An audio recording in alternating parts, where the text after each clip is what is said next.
نحمده ونستعينه ونستغفره ونؤمن به ونتوكل عليه ونعوذ بالله من شرور أنفسنا ومن سيئات أعمالنا من يهده الله فلا مضل له ومن يضلل فلا هادي له وأشهد أن لا إله إلا الله وأشهد أن محمدا عبده ورسوله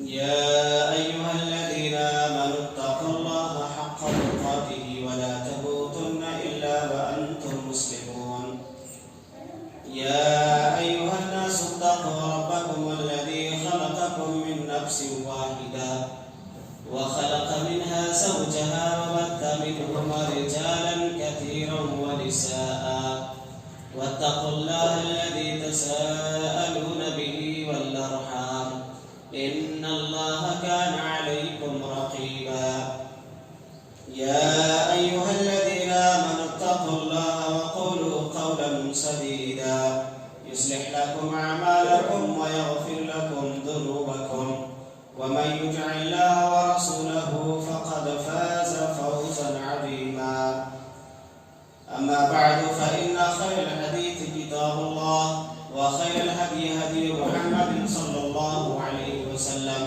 وشر الأمور محدثاتها وكل محدثة بدعة وكل بدعة ضلالة وكل ضلالة في النار أعوذ بالله من الشيطان الرجيم بسم الله الرحمن الرحيم ألهاكم التكاثر حتى زرتم المقابر كلا سوف تعلمون ثم كلا سوف تعلمون كلا لو تعلمون علم اليقين لترون الجحيم ثم لترونها عين اليقين ثم لتسألن يومئذ عن النعيم.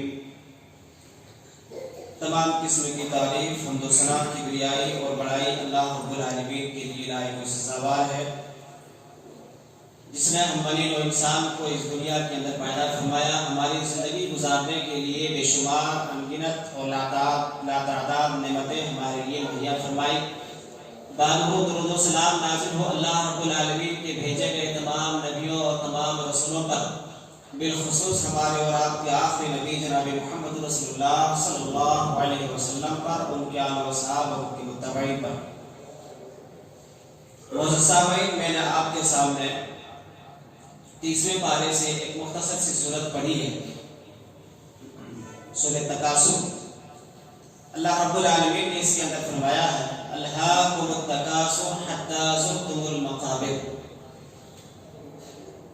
مال اور اولاد کی زیادتی کی چاہ نے تم کو آخرت سے غافل کر دیا، یہاں تک کہ تم اپنی اپنی قبروں کو پہنچ گئے۔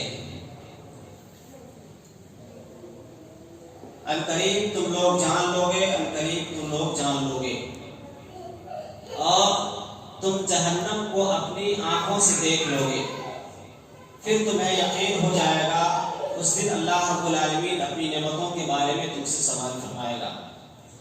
یہ ایک مختصر سی آیت ہے۔ اللہ رب العالمین نے اس آیت کریمہ کے اندر جو بنیادی چیز ہے، دنیا اور آخرت دونوں چیزوں کو بیان کیا ہے، اور آج کا ہمارا موضوع ہے دنیا کیا ہے، دنیا کی حیثیت کیا ہے، دنیا کی حقیقت کیا ہے۔ اللہ رب العالمین نے فرمایا الہاکم التکاثر حتی زرتم المقابر۔ مال اولاد دنیا کمانے کی چاہت نے تم کو اتنا غافل کر دیا، تم آخرت سے اتنے دور ہو گئے، اتنے غافل ہو گئے، تمہیں اپنی زندگی کا احساس نہیں ہوا، اور پھر تم آخرکار مر گئے اور اللہ رب العالمین کے پاس پہنچ گئے۔ دنیا فانی چیز ہے، ختم ہونے والی چیز ہے، دنیا ایک کھیل، ایک تماشا ہے، دنیا ہمیشہ رہنے والی نہیں ہے۔ دنیا کے تعلق سے ایک شاعر نے کہا ہے دنیا جسے کہتے ہیں جادو کا ایک کھلونا ہے، دنیا جسے کہتے ہیں جادو کا ایک کھلونا ہے، مل جائے تو ملتی ہے، کھو جائے تو سونا ہے۔ دنیا جن کو مل جاتی ہے ان کے نزدیک دنیا کی کوئی حیثیت ہے ہی نہیں، وہ اپنے کمائے ہوئے مال کو، اپنی دولت کو، اپنے پیسے کو پانی کی طرح اڑاتے ہیں، خرچ کرتے ہیں۔ تو کیا کہا کہ مل جائے تو مٹی ہے اور کھو جائے تو سونا ہے۔ جن کو دنیا نہیں ملی ہے ان کے لیے دنیا بہت بڑی نعمت ہے کہ کاش مجھے بھی دنیا مل جاتی، کاش میں بھی مالدار ہو جاتا، کاش میرے پاس بھی مال آ جاتا، کاش میرے پاس بھی دولت ہوتی، میں ایسا کرتا ویسا کرتا۔ تو دنیا کیا ہے، اس سلسلے میں چند چیزیں میں آپ کے سامنے انشاءاللہ رکھنے کی کوشش کروں گا۔ سب سے پہلی چیز، دنیا ایک دھوکہ ہے۔ اللہ رب العالمین نے سورہ عنکبوت کے اندر فرمایا وَمَا هَٰذِهِ الْحَيَاةُ الدُّنْيَا إِلَّا لَهْوٌ وَلَعِبٌ وَإِنَّ الدَّارَ الْآخِرَةَ لَهِيَ الْحَيَوَانُ لَوْ كَانُوا يَعْلَمُونَ۔ اللہ رب العالمین نے فرمایا کہ یہ دنیا جو ہے ایک کھیل ہے، ایک تماشا ہے۔ وَمَا هَٰذِهِ الْحَيَاةُ الدُّنْيَا لَهْوٌ وَلَعِبٌ، دنیا ایک کھیل ہے، ایک تماشا ہے۔ آگے اللہ رب العالمین فرماتا ہوا وَإِنَّ الدَّارَ الْآخِرَةَ لَهِيَ الْحَيَوَانُ، بہترین گھر آخرت کا گھر ہے۔ اللہ رب العالمین نے جو ایک مومن، ایک مسلمان اپنے نیک بندوں کے لیے جنت کی شکل میں تیار کر کے رکھا ہے، اللہ فرماتا بہترین گھر وہی ہے۔ لَوْ كَانُوا يَعْلَمُونَ، کاش تم لوگ جان لیتے، کاش لوگوں کو اس بات کا علم ہو جاتا کہ یہ دنیا ایک کھیل ہے، ایک تماشا ہے۔ سورہ اعلیٰ کے اندر اللہ رب العالمین نے فرمایا بل تؤثرون الحیاۃ الدنیا والآخرۃ خیر وابقیٰ، اللہ فرماتا ہے تم اس دنیا کی زندگی کو ترجیح دیتے ہو، سب کچھ اسی زندگی کو سمجھتے ہو۔ والآخرۃ خیر وابقیٰ، آخرت بہتر ہے اور ہمیشہ باقی رہنے والی۔ اللہ نے کیا کہا کہ اس دنیا کو تم سب کچھ سمجھتے ہو کہ جو کچھ ہے یہی دنیا ہے، اس کے بعد ہمیں کچھ نہیں ملنا ہے، اس کے بعد ہم مر جائیں گے، مٹی میں مل جائیں گے، ہم سڑ کر جائیں گے، بس ہماری کہانی ختم ہو جائے گی۔ جبکہ اللہ کہتا ہے کہ وَالْآخِرَةُ خَيْرٌ وَأَبْقَىٰ، آخرت جو ہے بہتر ہے اور آخرت ہمیشہ باقی رہنے والی ہے۔ اسی طریقے سے اللہ رب العالمین نے سورہ حدید کے اندر ایک جگہ فرمایا اعلموا انما الحیاۃ الدنیا لہو ولعب، اعلموا انما الحیاۃ الدنیا لعب ولہو وزینۃ وتفاخر بینکم فی الاموال والاولاد۔ اللہ رب العالمین کہتا ہے اعلموا انما الحیاۃ الدنیا، جان لو کہ بے شک یہ دنیا جو ہے، یہ دنیا کی زندگی جو ہے، یہ دنیا کی زندگی کیا ہے؟ لعب ولہو، ایک کھیل ہے، ایک تماشا ہے، وزینۃ وتفاخر بینکم فی الاموال والاولاد، ایک کھیل ہے، ایک تماشا ہے، ایک زینت کی چیز ہے، دنیا ایک زینت کی چیز ہے۔ وتفاخر بینکم، آپس میں ایک دوسرے کے اوپر فخر کرنا ہے۔ اور کیا ہے؟ اللہ رب العالمین فرماتا ہے مال اور اولاد میں ایک دوسرے سے آگے بڑھنا ہے۔ دنیا کیا ہے؟ ایک کھیل ہے، ایک تماشا ہے، ایک خوبصورت چیز ہے، دیکھنے کی چیز ہے، ایک زینت کی چیز ہے، ایک دوسرے کے اوپر فخر کرنا ہے، اور مال اور دولت میں، اولاد میں ایک دوسرے سے آگے بڑھنا ہے۔ آج کی جو حقیقت ہے اللہ رب العالمین نے اس آیت کریمہ کے اندر بیان فرمایا ہے۔ دنیا آج ہمارے نزدیک کیا ہے؟ ایک دوسرے سے آگے نکلنا ہے، ایک دوسرے سے آگے بڑھنا ہے، ایک دوسرے کے اوپر فخر کرنا ہے کہ ہمارے پاس اتنی بلڈنگیں ہیں، ہمارے پاس اتنی گاڑیاں ہیں، ہمارے پاس اتنا سب کچھ ہے، تمہارے پاس کیا؟ اللہ رب العالمین نے یہی چیز بیان فرمائی کہ دنیا کیا ہے؟ ایک فخر کرنے والی چیز ہے، مال کے اوپر، دولت کے اوپر، اولاد کے اوپر، جو آج ہم مراد کرتے ہیں۔ تو دنیا یہی چیز ہے، اس کے علاوہ دنیا کی کچھ حقیقت نہیں ہے۔ دوسری چیز، دنیا ایک آزمائش ہے، دنیا دارالامتحان ہے۔ دنیا آخرت کو بنانے کے لیے اللہ رب العالمین نے ہمیں اور آپ کو دیا ہے۔ اللہ رب العالمین سورہ بقرہ کے اندر فرماتا ہے وَلَنَبْلُوَنَّكُمْ بِشَيْءٍ مِّنَ الْخَوْفِ وَالْجُوعِ وَنَقْصٍ مِّنَ الانفس والثمرات وبشر الصابرین. اللہ رب العالمین فرماتا ہے کہ ہم تم لوگوں کو ضرور آزمائیں گے، کبھی دشمنوں کا ڈر اور خوف دکھا کر کے، کبھی تم کو بھوک میں مبتلا کر کے، کبھی تمہاری جان میں، تمہارے مال میں، تمہاری روزی میں کمی کر کے. وبشر الصابرین، اے نبی آپ صبر کرنے والوں کو خوشخبری سنا دیجیے. اللہ رب العالمین نے کیا بتایا اس آیت کریمہ کے اندر؟ دنیا ایک آزمائش ہے، امتحان کا گھر ہے. دنیا اللہ رب العالمین نے آخرت کو سنوارنے کے لیے، آخرت میں اچھی زندگی پانے کے لیے ہمیں اور آپ کو عطا کیا ہے. اسی لیے اللہ رب العالمین نے فرمایا کہ ہم آزمائیں گے تم کو اس دنیا کے اندر، مختلف طریقے سے، مختلف شکلوں میں، مختلف صورتوں میں ہم تم کو آزمائیں گے. کبھی ہم دشمنوں کا خوف تم پر جو ہے مسلط کر دیں گے، جہاں تم نکلو گے تم کو دشمنوں کا خوف نظر آئے گا. آج یہ حالت ہے ہماری، ہر جہاں بھی ہم جائیں دشمنوں کا خوف ہمیں اور آپ کو دکھتا ہے. اور اللہ رب العالمین نے کہا کہ ہم تم کو کبھی بھوک میں بھی رکھ کر کے آزمائیں گے. لاک ڈاؤن 7-8 مہینے گزرا، جن کے پاس اللہ رب العالمین نے دولت اور مال دیا ہے وہ الحمدللہ ان کی زندگی اچھی گزر گئی. جو محنت اور مزدوری کرنے والے تھے ان سے آپ پوچھو کہ بھوک پیاس کیا ہوتی ہے. کتنوں کی جانیں چلی گئی، کتنے راستے پہ آ گئے، کتنے سڑک پہ آ گئے. تو اللہ رب العالمین فرماتا ہے کہ یہ دنیا ایک آزمائش ہے، یہ دنیا ایک امتحان کا گھر ہے. ہم تم کو آزمائیں گے اس دنیا کے اندر، کبھی بھوک میں بھی رکھ کر کے آزمائیں گے، کبھی پیاس میں بھی رکھ کر کے آزمائیں گے، اور کبھی ہم تمہارے مال کو کمی کر کے، تمہارے کبھی رشتے دار کو، تمہارے بیٹے کو، بھائی بہن کو، ماں باپ کو تم سے الگ کر کے آزمائیں گے. یہ ایک آزمائش کا گھر ہے. اسی طریقے سے اللہ رب العالمین نے سورہ عنکبوت کے اندر فرمایا ہے احسب الناس ان يتركوا ان يقولوا آمنا وهم لا يفتنون. کیا لوگوں نے یہ سمجھ لیا ہے کہ ان کے اس بات پر کہ ہم ایمان لے آئے چھوڑ دیں گے؟ اللہ رب العالمین فرماتا ہے ہم کو آزمائیں گے. جب ہم نے کلمہ لا الہ الا اللہ پڑھ لیا، ہم اسلام میں داخل ہو گئے، ہم نبی کریم صلی اللہ علیہ وسلم کی امتی بن گئے، اللہ رب العالمین فرماتا ہے جب تم نے کلمہ پڑھ لیا ہے، تم ایمان لے آئے ہو، تم کو اب آزمائیں گے. ایسے تم کو نہیں چھوڑا جائے گا. کفار مکہ اور مشرکین نے صحابہ کرام کے اوپر اتنے ظلم و ستم کیے، اتنا ان کو آزمایا گیا، اللہ رب العالمین نے اتنی آزمائش میں ان کو ڈالا. حضرت کعب رضی اللہ عنہ کہتے ہیں کہ میں اللہ کے نبی صلی اللہ علیہ وسلم کے پاس وہ آئے اور آ کر کے کہا کہ اللہ کے نبی کیا آپ ہماری حالت کو نہیں دیکھ رہے ہیں؟ دشمنوں نے ہماری زندگی مشکل بنا دی ہے، ظلم و ستم کا جو ہے انتہا ہو گئی ہے. اللہ کے نبی اب جو ہے ہماری طاقت اور ہماری برداشت سے باہر ہے، آپ ہمارے لیے دعا کیجیے.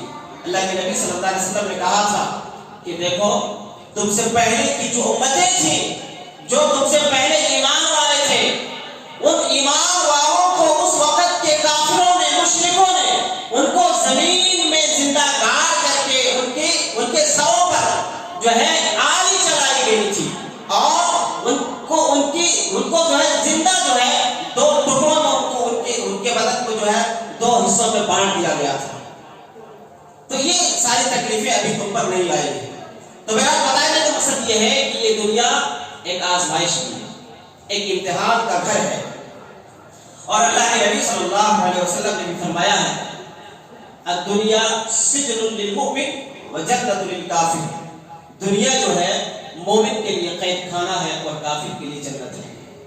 تو ایک مومن، ایک مسلمان کو یہ بات ذہن نشین رکھ کر کے زندگی گزارنی چاہیے کہ یہ دنیا ہمارے لیے قید خانہ ہے، ایک جیل ہے، اور جیل میں ایک قیدی کو ساری فیسلٹیز نہیں ملتی ہیں جو ان کو آزادی میں اپنے گھر میں ملتی ہے.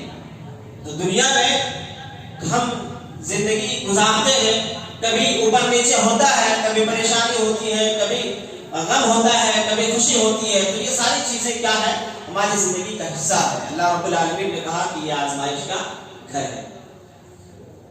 تو یہ دوسری چیز ہے. تیسری چیز یہ ہے کہ یہ دنیا مسائل کی ایک گھاٹی ہے.